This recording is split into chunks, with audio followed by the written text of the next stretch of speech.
인간은 정말 감정의 동물입니다. 그렇기 때문에 감정은 있을 수밖에 없고 그런 감정이 어쩔 때는 삶의 큰 동력원이 되기도 합니다.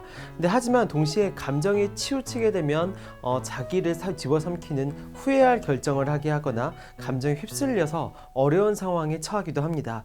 그래서 감정을 잘 인식하고 가만히 잘 컨트롤할 수 있는 그런 스킬들이 매우 필요하다고 할 수 있어요.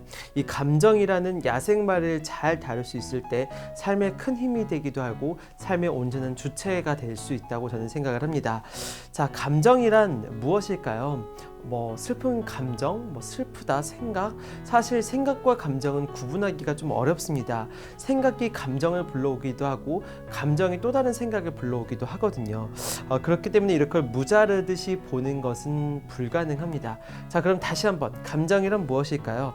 감정은 어디에 있는 걸까요? 바로 내가 슬픈 감정을 한번 느낀다고 해봅시다. 그 감정은 신체 중 어디에 있는 걸까요? 가슴, 머리, 심장? 슬픔이라는 감정이 존재한다면 어딘가에 존재할 텐데 도대체 어디에 존재하는 걸까요? 그 감정을 한번 잘 관찰해 보세요. 어디에 어느 정도의 크기로 존재하는지. 사실 이렇게 감정을 찾고 관찰하려고 하다 보면 어느 순간 깨닫게 될 것입니다. 이 감정은 분명히 엄청나게 강렬해서 나를 집어삼킬 만큼 강렬하게 존재하는 것 같은데 잘 찾고 관찰하다 보면 어느 순간 존재하지 않는다는 것을 깨닫게 될 것입니다. 잘 관찰하다 보면 이 감정의 위치를 찾을 수가 없기 때문에 감정 자체가 점점 작아지고 희미해지는 것을 발견하게 된 것입니다. 자, 이는 감정은 실체가 있어 보이지만 너무나 실체가 있어 마땅하지만 잘 살펴보면 실체가 있는 존재가 아니라 어찌 보면 환상에 가까운 느낌이기 때문입니다. 자, 이를 깨닫고 알아차리면 그 감정은 자연스럽게 없어지게 됩니다. 자, 아무것도 없는데 허풍만 떨다가 그 가짜를 인지하게 되면 그 헛개비가 사라지는 느낌과 비슷하달까요? 반대로 그 감정 자체에 몰두하면 그 감정이 점점 커지게 됩니다. 그 환상에 자기 자신이 힘을 불어넣는 느낌입니다. 그 감정의 힘을 키우고 영향력을 키우면 그 감정이 주인인 나를 결국 잡아먹게 되는 것이죠. 결국 그 감정은 감정 그 자체로서의 의미보다는 감정에 대한 반응의 의미가 더 큽니다.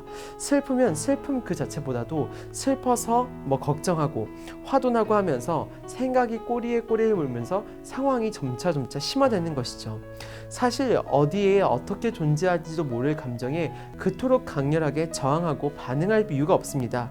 어떤 감정에 대한 생각은 생각일 뿐이에요. 감정은 감정일 뿐인 것이죠. 그 생각이 저항을 불러오기 때문에 이는 생각일 뿐이구나 라고 깨닫게 됩니다. 자, 가장 중요한 것은 감정 그 자체로 문제가 되는 것이 아니고 감정에 대한 반응이 문제를 일으킨다는 것을 깨닫는 것입니다. 화가 나면 더 큰 분노가 있어서 화를 더 크게 하고 걱정이 되면 그 걱정하는 것을 걱정하게 됩니다. 이런 감정을 한 걸음 물러나서 객관적으로 가만히 지켜보게 되면 눈 녹듯이 사라지는 것을 느끼게 될 것입니다. 자, 이거를 온전히 느끼고 경험하게 될 때 비로소 감정을 컨트롤할 수 있게 될 것입니다. 이 감정은 아이가 뗐을 때 한번 안아주면 정말 주의를 기울여주고 힘들었지, 정말 울어 섭섭하지, 이런 이야기를 해주면 없어지는 것처럼 관찰할 때 자연스럽게 지나가게 될 것입니다. 자, 인간은 감정의 동물이기에 끊임없이 감정이 생겼다가 사라졌다가 없어졌다고 합니다. 자연스러운 것이죠.